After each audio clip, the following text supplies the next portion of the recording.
One of our senior United States senators from the state of New York, Chuck Schumer, said yesterday, I believe, that we have to continue to fund the Ukrainian effort or U.S. soldiers, citizens could wind up fighting there. How do you assess that?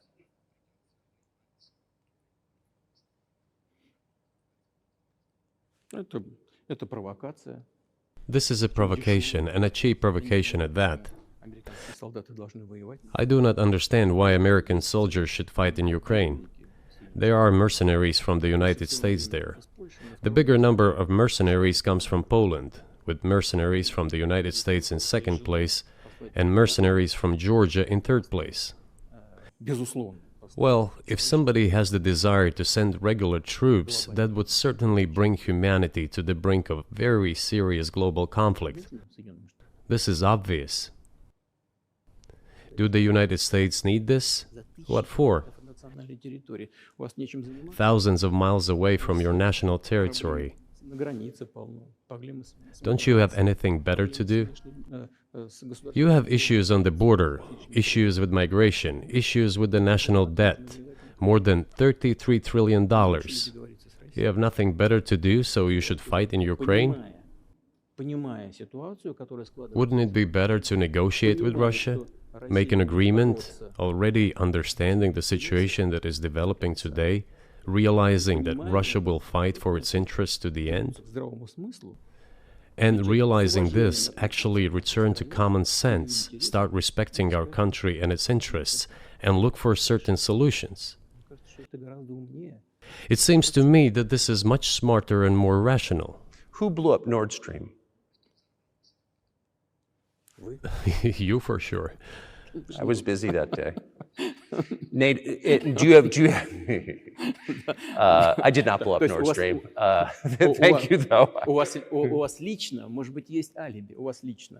You personally may have an alibi, but the CIA has no such alibi.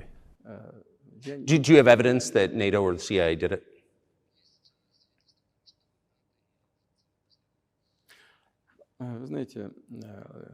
You know, I won't get into details, but people always say in such cases, look for someone who is interested. But in this case, we should not only look for someone who is interested, but also for someone who has capabilities. Because there may be many people interested, but not all of them are capable of sinking to the bottom of the Baltic Sea and carrying out this explosion. These two components should be connected.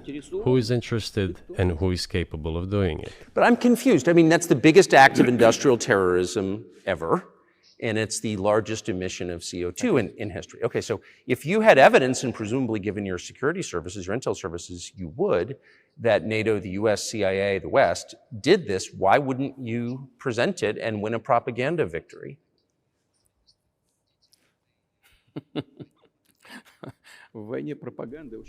In the war of propaganda, it is very difficult to defeat the United States, because the United States controls all the world's media and many European media. The ultimate beneficiary of the biggest European media are American financial institutions. Don't you know that?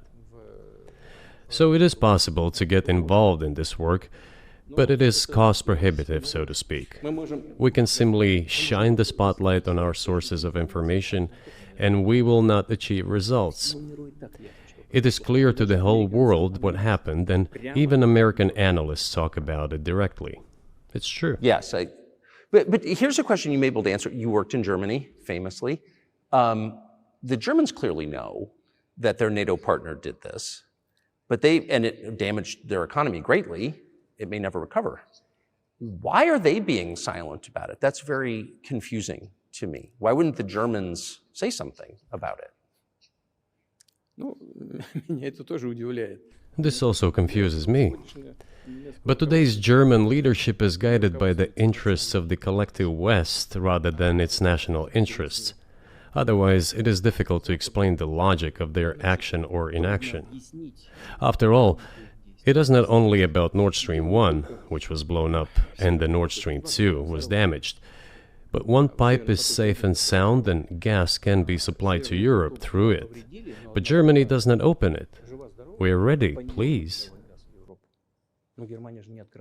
There's another route through Poland called Yamal Europe, which also allows for large flow. Poland has closed it, but Poland packs from the German hand. It receives money from the pan-European funds, and Germany is the main donor to these pan-European funds. Germany feeds Poland to a certain extent, and they close their route to Germany. Why? I don't understand. Ukraine, to which the Germans supply weapons and give money. Germany is the second sponsor of the United States in terms of financial aid to Ukraine. There are two gas routes through Ukraine. They simply closed one route, the Ukrainians. Open the second route and please get gas from Russia. They do not open it. Why don't the Germans say, look guys, we give you money and weapons, open up the valve, please, let the gas from Russia pass through for us. We're buying liquefied gas at exorbitant prices in Europe, which brings the level of our competitiveness and economy in general down to zero. Do you want us to give you money? Let us have the decent existence. Make money for our economy, because this is where the money we give you comes from. They refuse to do so. Why? Ask them. That is what is like in their heads. Those are highly incompetent people. Well, maybe the world is breaking into two hemispheres, one with cheap energy, the other without. And I want to ask you that. If we're now a multipolar world, obviously we are, can you describe the blocks of alliances? Who is in each side, do you think? Listen, you have said that the world is breaking into two hemispheres. A human brain is divided into two hemispheres. One is responsible for one type of activities, the other one is more about creativity and so on. But it is still one and the same head. The world should be a single whole. Security should be shared rather than meant for the golden billion. That is the only scenario where the world could be stable, sustainable, and predictable. Until then, while the head is split in two parts, it is an illness, a serious adverse condition. It is a period of severe disease that the world is going through now. But I think that, thanks to honest journalism, this work is akin to work of the doctors. This could somehow be remedied. Well, let's just give one example, the US dollar, which has kind of united the world in a lot of ways, maybe not to your advantage, but certainly to ours. Is that going away as the reserve currency, the universally accepted currency? How have sanctions, do you think, changed the dollar's place in the world?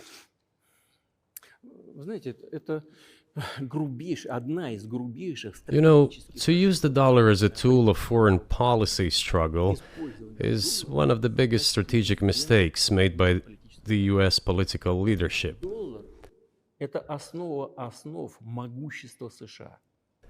The dollar is the cornerstone of the United States power.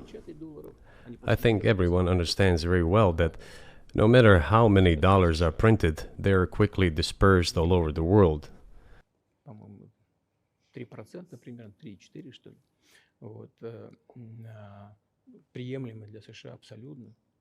Inflation in the United States is minimal. It's about 3 or 3.4%, which is, I think, totally acceptable for the US.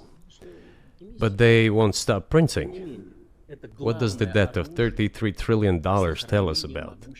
It is about the emission.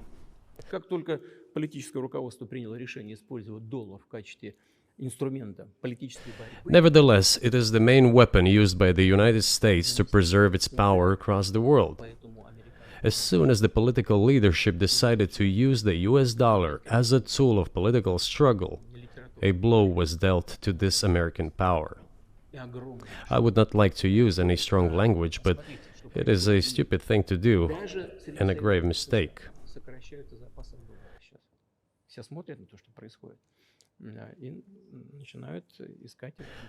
Look at what is going on in the world. Even the United States allies are now downsizing their dollar reserves. Seeing this, everyone starts looking for ways to protect themselves. But the fact that the United States applies restrictive measures to certain countries, such as placing restrictions on transactions, freezing assets, etc., causes grave concern and sends a signal to the whole world. What did we have here? Until 2022, about 80% of Russian foreign trade transactions were made in US dollars and euros.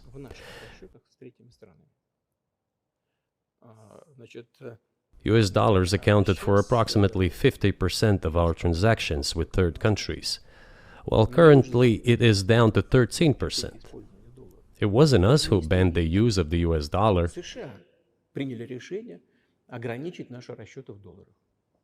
We had no such intention.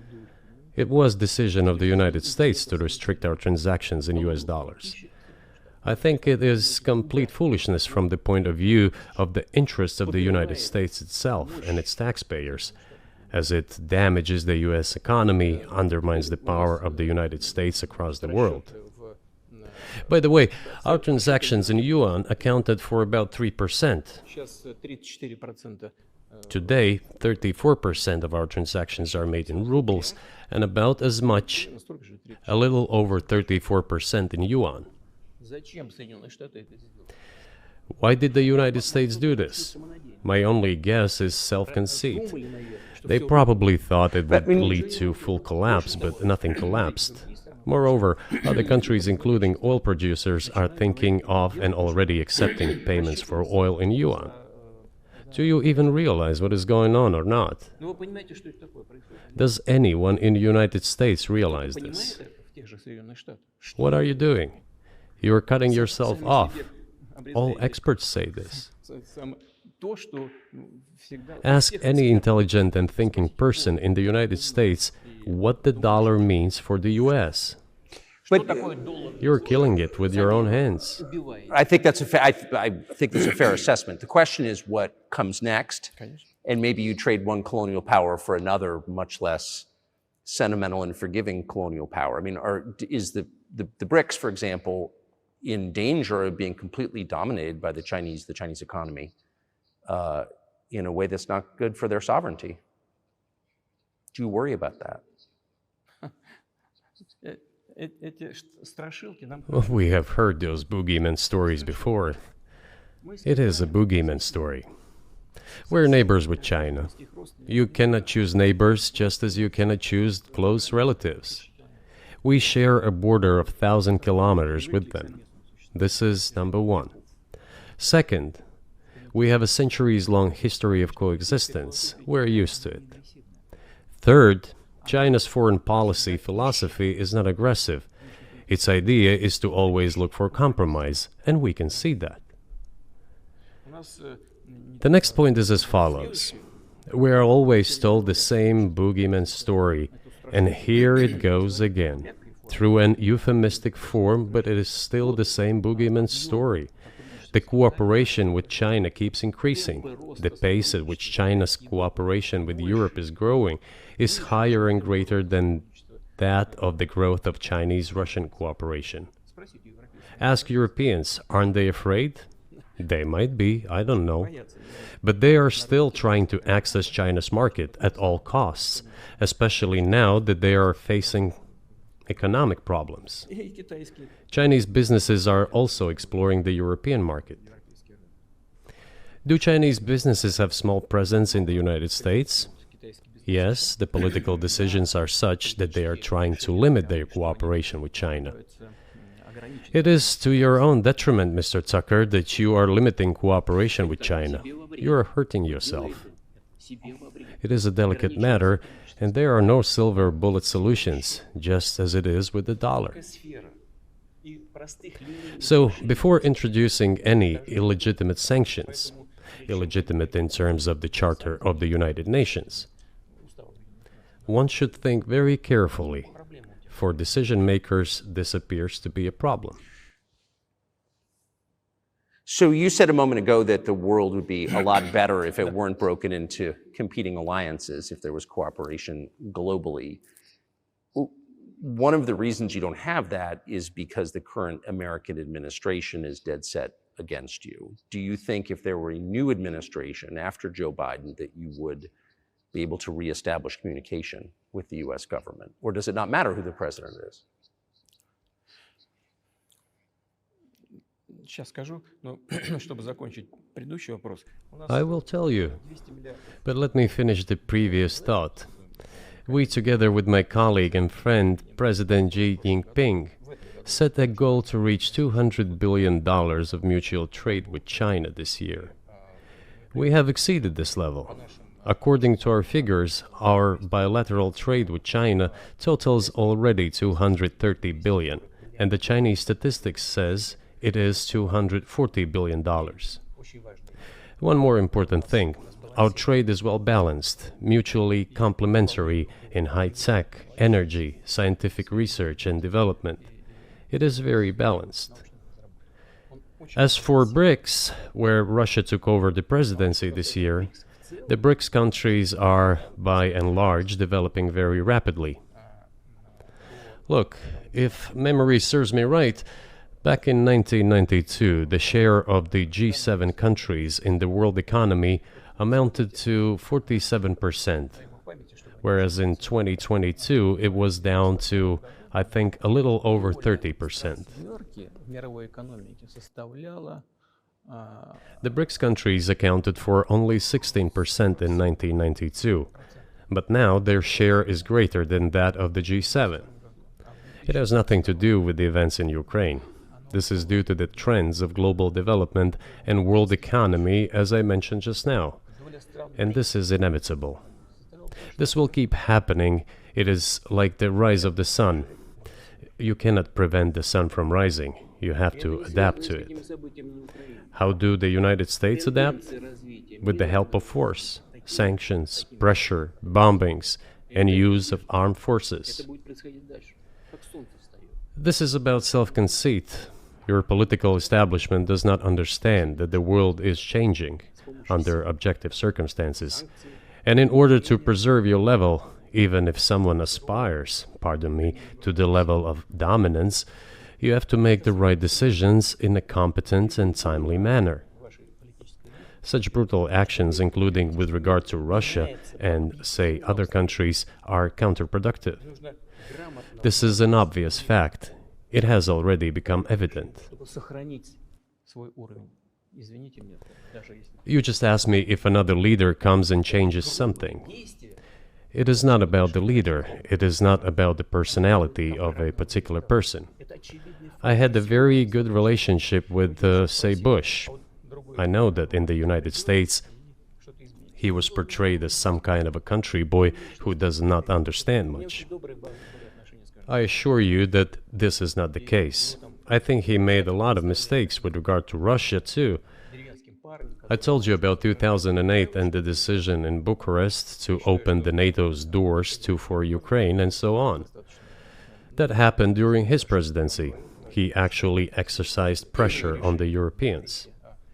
But in general, on a personal human level, I had a very good relationship with him. He was no worse than any other American or Russian or European politician. I assure you, he understood what he was doing as well as others. I had such personal relationship with Trump as well. It is not about the personality of the leader, it is about the elite's mindset. If the idea of domination at any cost, based also on forceful actions, dominates the American society, nothing will change. It will only get worse. But if, in the end, one comes to the awareness that the world has been changing due to the objective circumstances, and that one should be able to adapt to them in time, using the advantages that the US still has today, then perhaps something may change. Look, China's economy has become the first economy in the world in purchasing power parity. In terms of volume, it overtook the US a long time ago. The USA comes second, then India, 1.5 billion people, and then Japan, with Russia in the 5th place. Russia was the first economy in Europe last year, despite all the sanctions and restrictions. Is it normal from your point of view? Sanctions, restrictions, impossibility of payments in dollars, being cut off from SWIFT services, sanctions against our ships carrying oil, sanctions against airplanes, sanctions in everything, everywhere. The largest number of sanctions in the world which are applied against Russia. And we have become Europe's first economy during this time. The tools that US uses don't work. Well, one has to think about what to do. If this realization comes to the ruling elites, then yes, then the first person of the state will act in anticipation of what the voters and the people who make decisions at various levels expect from this person. Then maybe something will change. But you're describing two different systems. You say the leader acts in the interest of the voters, but you also say these decisions are not made by the leader, they're made by the ruling classes. You've run this country for so long, you've known all these American presidents. What are those power centers in the United States, do you think? Like, who actually makes the decisions?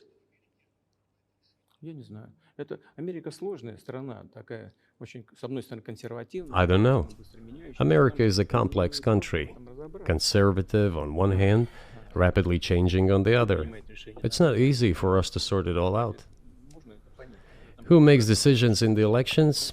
Is it possible to understand this when each state has its own legislation? Each state regulates itself? Someone can be excluded from elections at the state level. It is a two-stage electoral system. It is very difficult for us to understand it. Certainly, there are two parties that are dominant, the Republicans and the Democrats, and within this party system, the centers that make decisions, that prepare decisions.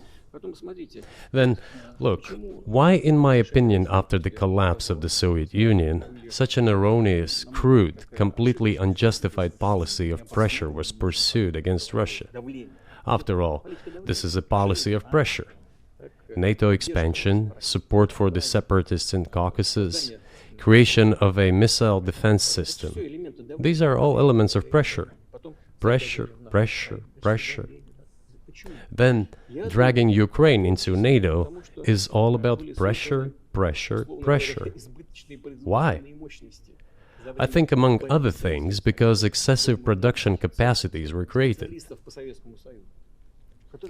During the confrontation with the Soviet Union, there were many centers created and specialists on the Soviet Union who could not do anything else. They convinced the political leadership that it is necessary to continue chiseling Russia, to try to break it up, to create on this territory several quasi-state entities, and to subdue them in a divided form, to use their combined potential for the future struggle with China. This is a mistake, including the excessive potential of those who worked for the confrontation with the Soviet Union. It is necessary to get rid of this. There should be new, fresh forces, people who look into the future and understand what is happening in the world. Look at how Indonesia is developing. 600 million people. Where can we get away from that? Nowhere. We just have to assume that Indonesia will enter, it is already in, the club of the world's leading economies, no matter who likes it or dislikes it. Yes, we understand and are aware that in the United States, despite all the economic problems, the situation is still normal, with the economy growing decently. The GDP is growing by 2.5%, if I'm not mistaken. But if we want to ensure the future, then we need to change our approach to what is changing. As I already said, the world would nevertheless change, regardless of how the developments in Ukraine end. The world is changing. In the United States themselves, experts are writing that the United States are nonetheless gradually changing their position in the world. It is your experts who write that. I just read them. The only question is how this would happen, painfully and quickly, or gently and gradually. And this is written by people who are not anti-American. They simply follow global development trends. That's it. And in order to assess them and change policies, we need people who think, look forward, can analyze and recommend certain decisions at the level of political leaders. I just have to ask, you've said clearly that NATO expansion eastward is a violation of the promise you all were made in 1990. It's a threat to your country. Right before you sent troops into Ukraine, the Vice President of the United States went to the Munich Security Conference and encouraged the President of Ukraine to join NATO. Do you think that was an effort to provoke you into military action? Мы просто, я еще раз повторяю, мы многократно предлагали... I repeat once again, we have repeatedly proposed to seek a solution to the problems that arose in Ukraine after 2014 coup d'etat through peaceful means. But no one listened to us.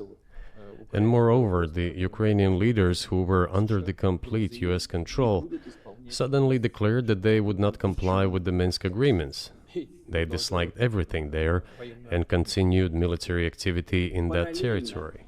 Шло освоение этой территории натовскими военными структурами под видом различных центров. And in parallel, that territory was being exploited by NATO military structures under the guise of various personnel training and retraining centers. They essentially began to create bases there. That's all. Ukraine announced that the Russians were a non-titular nationality, while passing the laws that limit the rights of non-titular nationalities in Ukraine. Ukraine, having received all these southeastern territories as a gift from the Russian people, suddenly announced that the Russians were a non-titular nationality in that territory. Is that normal? All this put together led to the decision to end the war that neo-Nazis started in Ukraine in 2014. Do you think Zelensky has the freedom to negotiate a settlement to this conflict?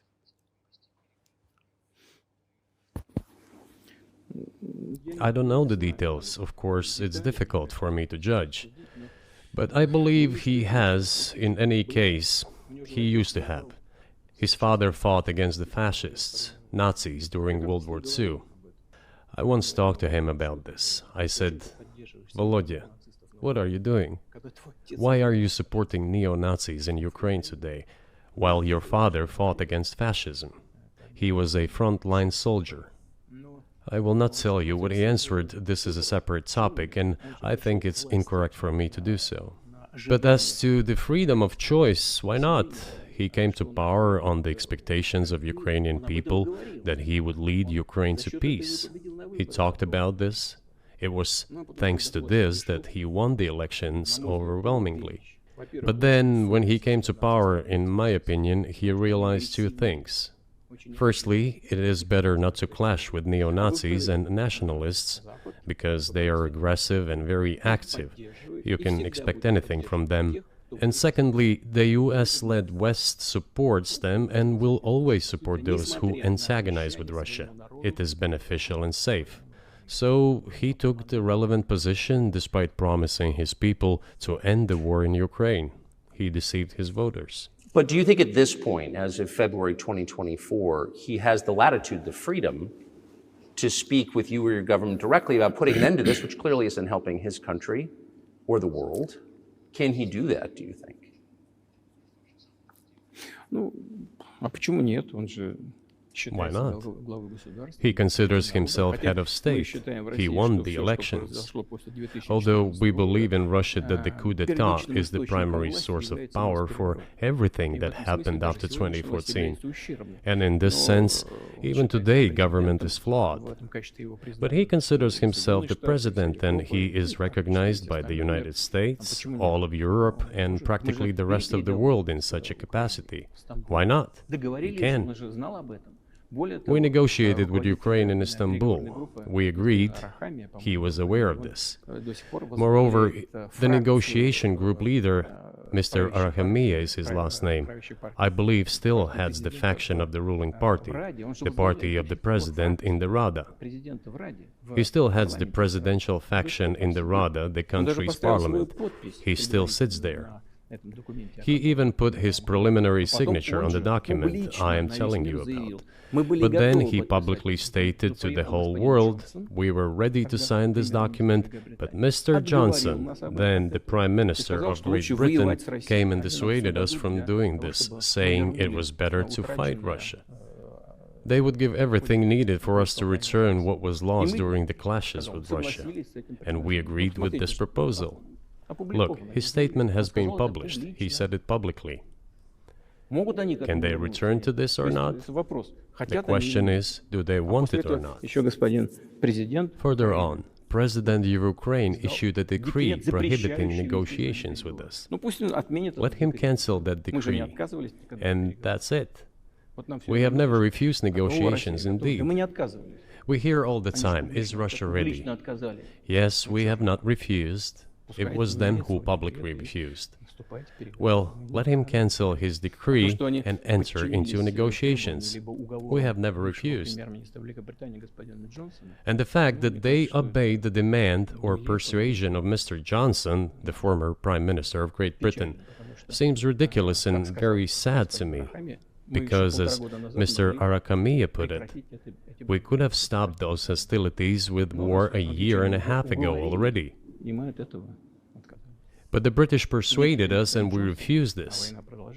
Where is Mr. Johnson now? And the war continues. That's a good question. Where do you think he is and why did he do that?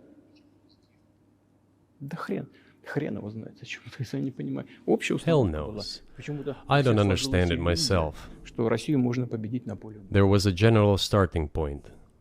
For some reason, everyone had the illusion that Russia could be defeated on the battlefield.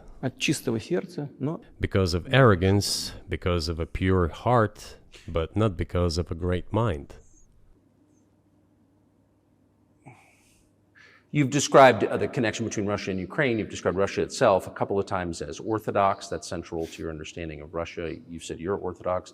What does that mean for you? You're a Christian leader by your own description. So what effect does that have on you?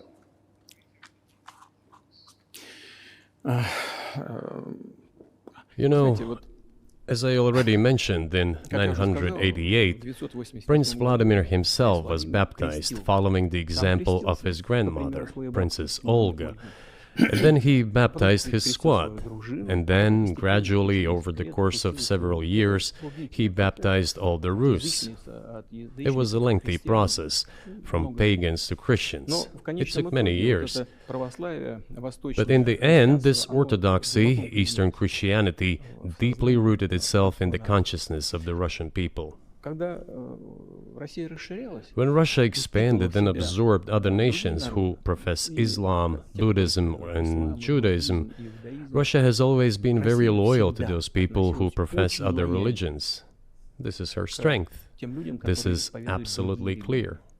And the fact is that the main postulates, main values are very similar, not to say the same, in all world religions I've just mentioned, and which are the traditional religions of the Russian Federation, Russia.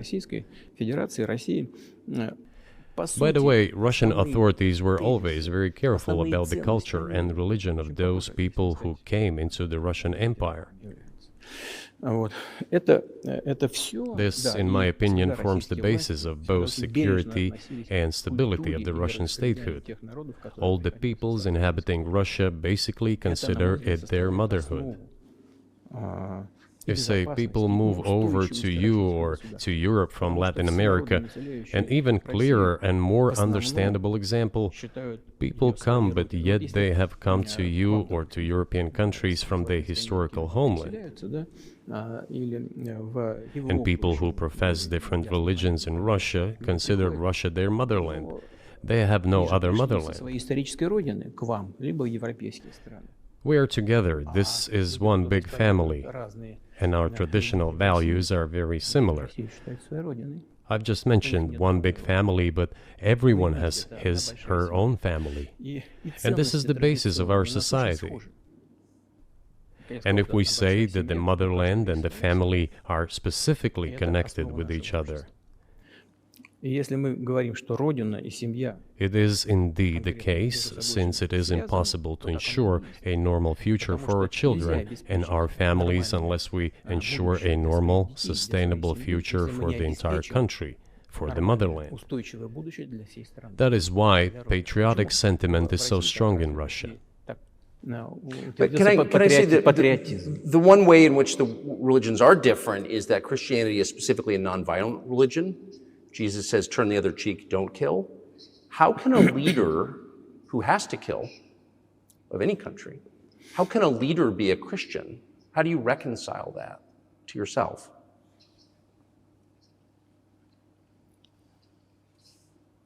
Очень легко.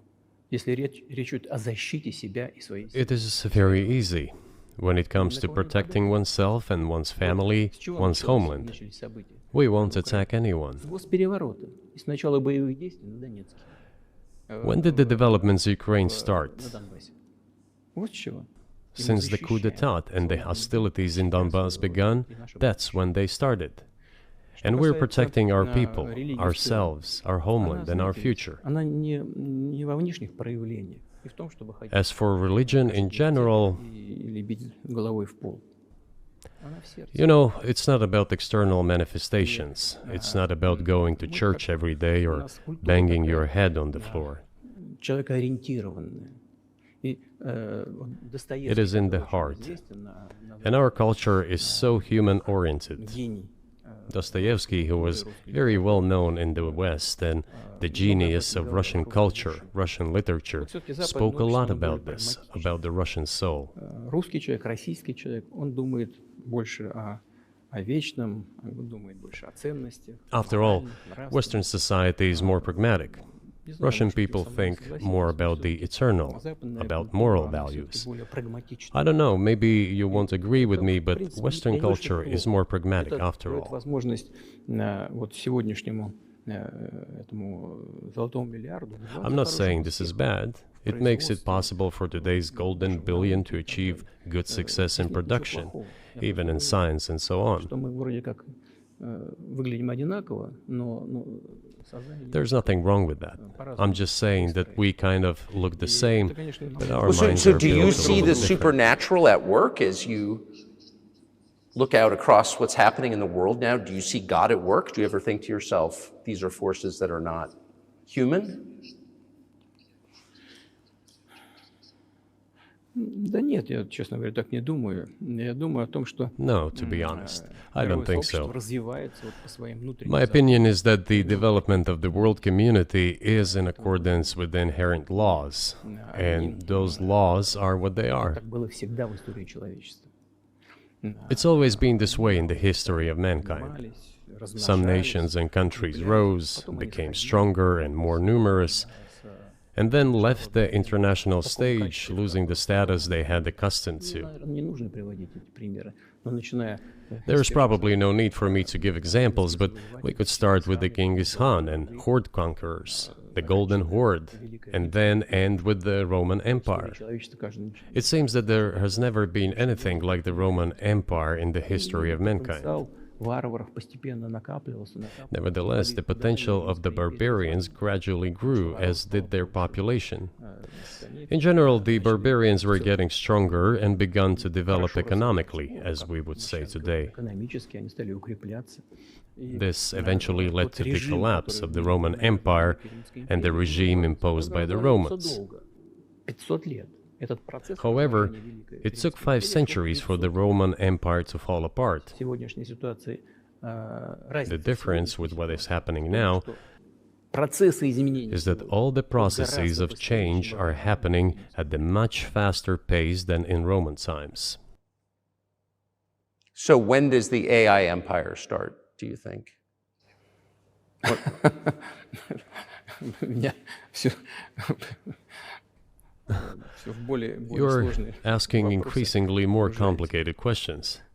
To answer them, you need to be an expert in big Для того, numbers, чтобы big ответить, data, надо быть, and конечно, AI. специалистом в Mankind is сфере currently чисел, facing many threats. в сфере вот Due to этой the genetic researches, it is now possible to create a superhuman, a specialized human being. a genetically engineered athlete, scientist, military man. There are reports that Elon Musk had already had a chip implanted in the human brain in the USA. What do you think of that? Well, I think there's no stopping Elon Musk. He will do as he sees fit. Nevertheless, you need to find some common ground with him, search for ways to persuade him. I think he's a smart person, I truly believe he is. So you need to reach an agreement with him because this process needs to be formalized and subjected to certain rules.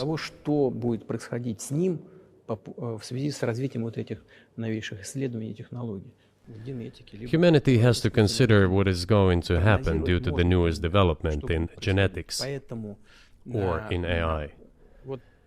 One can make an approximate prediction of what will happen.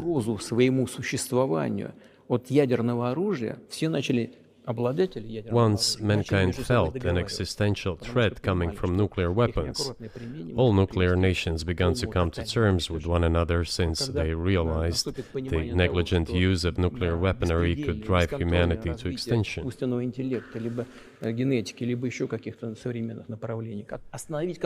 It is impossible to stop research in genetics or AI today, just as it was impossible to stop the use of gunpowder back in the day. But as soon as we realize that the threat comes from unbridled and uncontrolled development of AI, or genetics, or any other field, the time will come to reach an international agreement on how to regulate these things.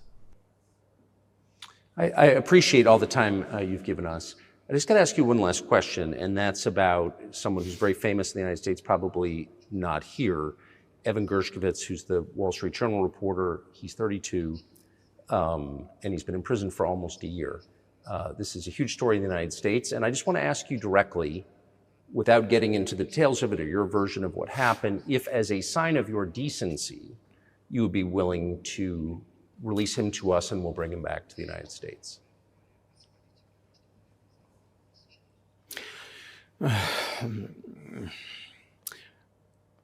Мы столько сделали жестов доброй воли, что, мне кажется, мы исчерпали все лимиты. We have done so many gestures of goodwill out of decency that I think we have run out of them. Ни разу не ответил. We have never seen anyone reciprocate to us in a similar manner. However, in theory, we can say that we do not rule out that we can do that if our partners take reciprocal steps. When I talk about the partners, I first of all refer to special services. Special services are in contact with one another. They are talking about the matter in question. There is no taboo to settle this issue. We are willing to solve it. But there are certain terms being discussed via special services channels. I believe an agreement can be reached. So typically, I mean, this stuff has happened for obviously centuries. One country catches another spy within its borders, it trades it for one of its own intel guys in another country. I think what makes, and it's not my business, but what makes this different is the guy's obviously not a spy, he's a kid.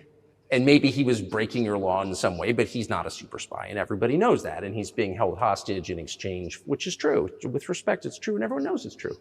So maybe he's in a different category. Maybe it's not fair to ask for, somebody else in exchange for letting him out. Maybe it degrades Russia to do that. Вы знаете, можно как угодно говорить, что такое шпион, что не шпион. You can give different interpretations to what constitutes a spy, but there are certain things provided by law. If a person gets secret information and does that in a conspiratorial manner, then this is qualified as espionage. And that is exactly what he was doing. He was receiving classified, confidential information, and he did it covertly. Maybe he did that out of carelessness or his own initiative. Considering the sheer fact, this is qualified as espionage. The fact has been proven, as he was caught red-handed when he was receiving this information. If it had been some far-fetched excuse, some fabrication, something not proven, it would have been a different story then. But he was caught red-handed when he was secretly getting confidential information. What is it then? But are you suggesting that he was working for the US government or NATO, or he was just a reporter who was given material he wasn't supposed to have? Those seem like very different things. Я не знаю, на кого он работал. Но повторяю еще раз. I don't know who he was working for. But I would like to reiterate that getting classified information in secret is called espionage, and he was working for the US Special Services, some other agencies. I don't think he was working for Monaco, as Monaco is hardly interested in getting that information. It is up to special services to come to an agreement. Some groundwork has been laid. There are people who, in our view, are not connected with special services. Let me tell you a story about a person serving a sentence in an allied country of the US. That person, due to patriotic sentiments, eliminated a bandit in one of the European capitals. During the events in the Caucasus, do you know what he was doing? I don't want to say that, but I will do it anyway.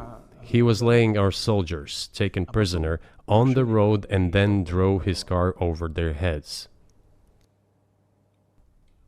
What kind of person is that? Can he even be called human? But there was a patriot who eliminated him in one of the European capitals. Whether he did it of his own volition or not, that is a different question. Yeah, but Evan Gershkovich didn't do that. I mean, that's a completely different... I mean, this is a 32-year-old newspaper reporter. He committed something different. He's not just a journalist. I reiterate, he's a journalist who was secretly getting confidential information. Yes, it is different, but still, I'm talking about other people who are essentially controlled by the US authorities, wherever they are serving a sentence. There is an ongoing dialogue between the special services. This has to be resolved in a calm, responsible, and professional manner. They are keeping in touch, so let them do their work. I do not rule out that the person you refer to, Mr. Gershkovich, may return to his motherland. By the end of the day, it does not make any sense to keep him in prison in Russia.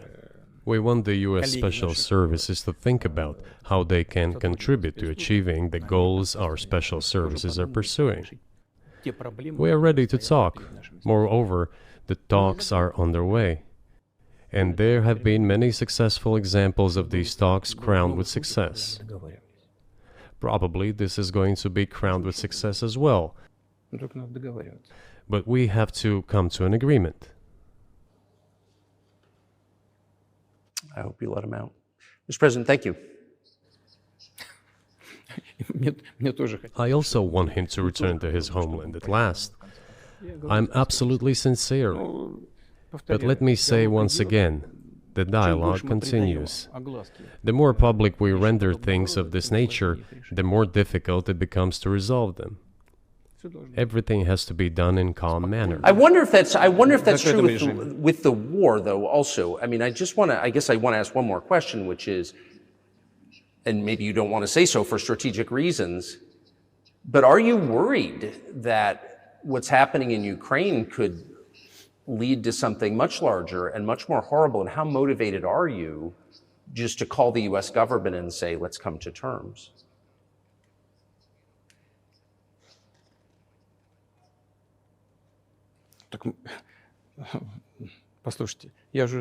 I already said that we did not refuse to talk.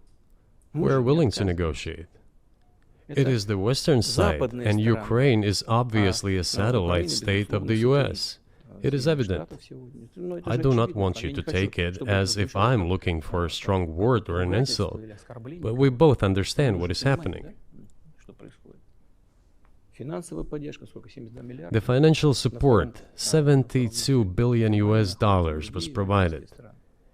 Germany ranks second, then other European countries come. Огромный поток идет. Dozens of billions of US dollars are going course, to yeah. Ну, Ukraine. конечно, поэтому, There's a huge influx of ну, weapons. скажите, In this case, you should tell the current Ukrainian leadership to stop and come to negotiating table, rescind this absurd decree. садитесь, переговаривайтесь. We did Ну, not вы же не refuse. отказались.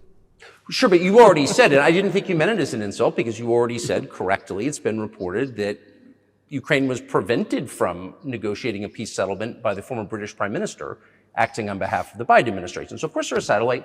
Big countries control small countries. That's not new. And that's why I asked about dealing directly with the Biden administration, which is making these decisions, not President Zelensky of Ukraine. Ну, если администрация Зеленского на Украине отказалась от переговоров, я исхожу из Well, того, что они if the Zelensky administration in Ukraine refused to negotiate, пусть теперь I assume they did it under the instruction from неправильное Washington. решение, пусть откажутся, If Washington believes it to be the wrong decision, let it abandon it. Let it find a delicate excuse so that no one is insulted. Let it come up with a way out. Пусть они от него отказываются. It was not us who made this decision, it was them. Всё. So let them go Они back on приняли it. неправильное решение. That is Теперь мы it. должны искать выход из этого неправильного решения. However, they made the wrong decision, and now we have to look for a way out of the situation to correct their Совершили, mistakes. пусть и исправляют. They did it, so let them correct it themselves. We support this. So I just want to make sure I'm not misunderstanding what you're saying. I don't think that I am. I think you're saying you want a negotiated settlement to what's happening in Ukraine. Правильно. Но мы Right. уже добились этого. And we made it. We prepared a huge document in Istanbul that was initialed by the head of the Ukrainian delegation. He affixed his signature to some of the provisions, not to all of it. He put his signature and then he himself said, we were ready to sign it and the war would have been over long ago, 18 months ago. However, Prime Minister Johnson came, talked us out of it, and we missed that chance. Well, you missed it, you made a mistake, let them get back to that, that is all. Why do we have to bother ourselves and correct somebody else's mistakes? I know one can say it is our mistake. It was us who intensified the situation and decided to put an end to the war that started in 2014 in Donbass, as I have already said, by means of weapons. Let me get back to furthering history. I already told you this. We were just discussing it. Let us go back to 1991, when we were promised that NATO would not expand, to 2008, when the doors to NATO opened to the declaration of state sovereignty of Ukraine, declaring Ukraine a neutral state. Let us go back to the fact that NATO and US military bases started to appear on the territory of Ukraine, creating threats to us. Let us go back to coup d'etat in Ukraine in 2014. It is pointless though, isn't it? We may go back and forth endlessly, but they stopped negotiations. Is it a mistake? Yes. Correct it. We are ready. What else is needed? Do you think it's too humiliating at this point for NATO to accept Russian control of what was 2 years ago Ukrainian territory? Я же сказал. I said let them think how to do it with dignity. There are options if there is a will. Варианты есть. Но если желание. Up until now, there has been the uproar and screaming about inflicting a strategic defeat on Russia on the battlefield. Стратегического поражения России, поражения на Now they are apparently coming to realize that it is difficult to achieve, if possible at all. In my opinion, it is impossible by definition. It is never going to happen. It seems to me that now, those who are in power in the West have come to realize this as well. это осознание пришло. Подумайте теперь. If so, if the realization has set in, they have to think what to do next. We are ready for this dialogue. Would you be willing to say, congratulations, NATO, you won, and just keep the situation where it is now? Ну, вы знаете, это предмет переговоров. You know, it is a subject matter for the negotiations. No one is willing to conduct, or, to put it more accurately, Точнее сказать, хотят. they're willing but do not know how to do it. Я не только вижу, I know they want но я to. знаю, что. It is not just I see it, but I know they do want it. But they're struggling to understand how to do it. They have driven the situation to the point where we are at. It is not us who have done that. It is our partners, opponents who have done that. Well, now let them think how to reverse the situation. We're not against it. It would be funny if it were not so sad. Да, было бы смешно, если бы не было так грустно. This endless mobilization in Ukraine, the hysteria, the domestic problems, sooner or later it will result in agreement. Истерика, там, внутренние проблемы. You know, this probably sounds strange given the current situation, Все равно мы договоримся. И but the relations between the two peoples will be может, даже rebuilt странно в anyway. сегодняшней ситуации прозвучит. It will take a lot of time, but they will heal. Между народами восстановится. Потребуется много времени. I'll give you very unusual examples. Совсем приведу вам необычный пример. There is a combat encounter on the battlefield. Here's a specific example. Ukrainian soldiers got encircled. This is an example from real life. Our soldiers were shouting to them, "There is no chance. Surrender yourselves. Come out and you will be alive." Наши солдаты им кричат. Suddenly, the Ukrainian soldiers were screaming from there in Russian, perfect Russian, saying, Вдруг оттуда "Russians, do not surrender." на хорошем русском And all of them и perished. не сдаются. They still identified themselves as Russian. Они до сих пор русскими себя ощущают. В этом смысле то, что What is happening is, to a certain extent, an element of a civil war. Everyone in the West thinks that the Russian people have been split by hostilities forever. растащили No, одну they часть will be reunited. Нет, The unity is still there. воссоединение произойдет. Оно никуда и не делось. Why are the Ukrainian authorities dismantling the Ukrainian Orthodox Church? Растаскивают русскую православную церковь. Because it brings together not only the territory, Объединяет не территорию. it brings together our souls. И No никому one will be able не to удастся separate the soul. разделить.